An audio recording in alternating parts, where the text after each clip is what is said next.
Hello friends, एक बार फिर से हम लोग अब इक्वालिटी में ही संसद में जो कुछ मोशंस लाए जाते हैं, प्रस्ताव लाए जाते हैं, उसके बारे में पढ़ रहे थे। लास्ट टाइम हमने कुछ प्रस्तावों को देखा था। अभी एक बार हम देख रहे हैं इसको। निंदा प्रस्ताव एक ये देख लेते हैं और एक स्थगन प्रस्ताव ये देख लेते हैं। ठीक है, एक निंदा प्रस्ताव है और एक ये स्थगन प्रस्ताव है। ये दोनों प्रस्ताव अलग अलग हैं, एक दूसरे से जो है रिलेटेड नहीं है और ना तो ये कोई कंपैरिजन है। जस्ट एक इसका बुलेट पॉइंट्स इधर लिखे हुए हैं और इसके बुलेट पॉइंट्स हमने इधर लिखे हुए हैं। तो इसको हम लोग देखते हैं। देखिए, निंदा प्रस्ताव की बात करें तो ये जो है लोकसभा और राज्यसभा दोनों में लाया जा सकता है प्रस्ताव। सॉरी, केवल लोकसभा में लाया जा सकता है, राज्यसभा में नहीं लाया जा सकता। ठीक है, जबकि इधर जो है स्थगन प्रस्ताव जो है लोकसभा में भी लाया जा सकता है और राज्यसभा में भी लाया जा सकता है। ये है, ये पॉइंट क्लियर हो गया होगा मुझे लगता है। लोकसभा में निंदा प्रस्ताव लाया जाता है केवल, राज्यसभा में निंदा प्रस्ताव नहीं लाया जाता। स्थगन प्रस्ताव दोनों में लाया जाता है, लोकसभा में भी और राज्यसभा में भी लाया जा सकता है। अब देखिए किस वजह से लाया जाता है निंदा प्रस्ताव। सपोज कि कोई संसद के सदस्य हैं और उन्हें जो है किसी मंत्री के या मंत्रियों के समूह के कार्यों से जो है असंतुष्टि है, उनके कार्यों से असंतुष्ट नहीं है। अगर किसी डिपार्टमेंट के, किसी मिनिस्ट्री के कार्यों से असंतुष्ट हैं संसद के सदस्य, तो कोई भी सदस्य जो है ये निंदा प्रस्ताव उस मंत्री के या मंत्री के समूह के विरुद्ध लाया जा सकता है। किसके किसके अगेंस्ट में लाया जाता है ये तो या तो एक मंत्री हो या मंत्रियों का समूह हो या पूरी की पूरी मंत्रिपरिषद हो। ठीक है, तो उसके विरुद्ध ये प्रस्ताव लाया जा सकता है संसद के किसी भी सदस्य के द्वारा। स्थगन प्रस्ताव, यह चलती ही हुई कार्रवाई को रोककर लोक महत्व को उठाना हो। अगर ये कब लाया जाता है, मान लीजिए कि संसद की कार्रवाई चल रही है और अचानक से कोई ऐसा सब्जेक्ट आया कि भाई सदस्य को लगा कि ये विषय बहुत ही इंपॉर्टेंट है, लोक महत्व का है, पब्लिक इंटरेस्ट का है और इसे तुरंत ही इसको लाना है।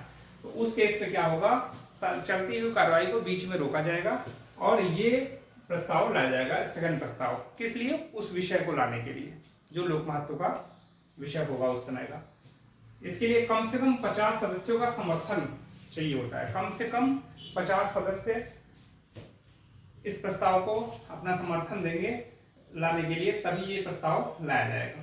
ठीक है, अच्छा, अब अगर हम बात करें कि निंदा प्रस्ताव में फिर आते हैं। निंदा प्रस्ताव जो है पारित अगर हो गया, हमने ये पॉइंट देख लिया तीनों। निंदा प्रस्ताव अगर पारित हो गया तो क्या होगा, तो सत्ता पक्ष को बहुमत सिद्ध करना होगा। तो कहने का मतलब है कि निंदा प्रस्ताव हमेशा मिनिस्टर्स यानी कि सत्ता पक्ष के विरुद्ध ही लाया जाता है और पारित अगर हो गया ये प्रस्ताव तो जो सत्ता पक्ष है, सरकार है जो, उसको संसद में अपना बहुमत सिद्ध करना होगा।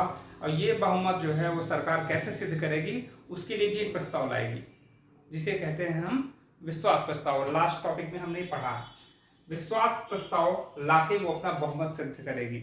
अगर वो बहुमत हो जाता है तो ठीक है, सरकार बनी रहेगी, लेकिन अगर कहीं जो है ये विश्वास प्रस्ताव पारित नहीं करा पाई तो सरकार गिर जाएगी और मंत्रिपरिषद भंग हो जाएगी। तो ये देखिए, ये इंपॉर्टेंट है। कभी कभी विपक्ष अपना दबाव बढ़ाने के लिए भी ये प्रस्ताव लाते हैं।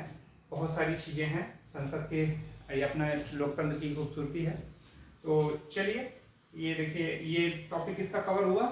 इसमें कुछ चीजें बची हुई हैं। समर्थन 50 सदस्यों का चाहिए। ठीक है, अब देखिए कुछ चीजें ऐसी हैं जो कि जिसके मामले में स्थगन प्रस्ताव जो है वो नहीं लाया जा सकता।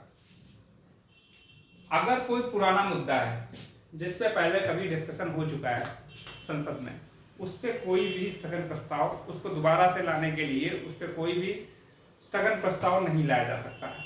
कोई मुद्दा, कोई विषय पहले से ही विचाराधीन है, अगर संसद में पहले से ही चल रहा है, तो उस पे जो है ये प्रस्ताव, स्थगन प्रस्ताव नहीं लाया जाएगा। एक से अधिक मुद्दे नहीं लाए जाएंगे, एक ही मुद्दा होना चाहिए।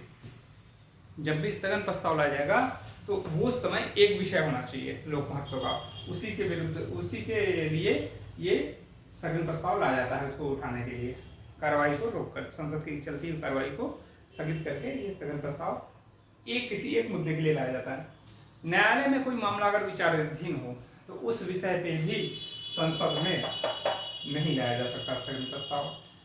संसदीय विशेषाधिकार, अगर कोई विषय संसदीय विशेषाधिकार से जुड़ा है, संसदीय विशेषाधिकार का मतलब है कि संसद के सदस्य को कुछ विशेषाधिकार मिले हुए हैं, उससे रिलेटेड अगर कोई मुद्दा है, विषय है सॉरी, तो ये जो है स्थगन प्रस्ताव के द्वारा ये नहीं उठाया सकता है इस विषय को। कौन कौन ला सकता है? सत्ता पक्ष भी ला सकता है और विपक्ष भी ला सकता है स्थगन प्रस्ताव। तो देखिए 2 प्रस्ताव हमने देख लिए, निंदा प्रस्ताव और स्थगन प्रस्ताव। इसको आप लोग देख लीजिएगा, इसको रिवाइज कर सकते हैं, टॉपिक है, बुलेट पॉइंट्स हैं केवल, तो आप इसको रिवाइज भी कर सकते हैं और इसको आप जो है बार बार 1-2 बार अगर और आप देखोगे तो आपको जो है चीज़ें हमेशा के लिए याद रहेंगी। तो अगर आपको ये टॉपिक अच्छा लग रहा है और वीडियो अच्छा लगा हो तो उसको लाइक कीजिए, सब्सक्राइब कीजिए और अपना समय दीजिए, इसको जो है लोगों को शेयर कीजिए जिनको ज़रूरत है। अभी के लिए इतना ही। Thank you very much.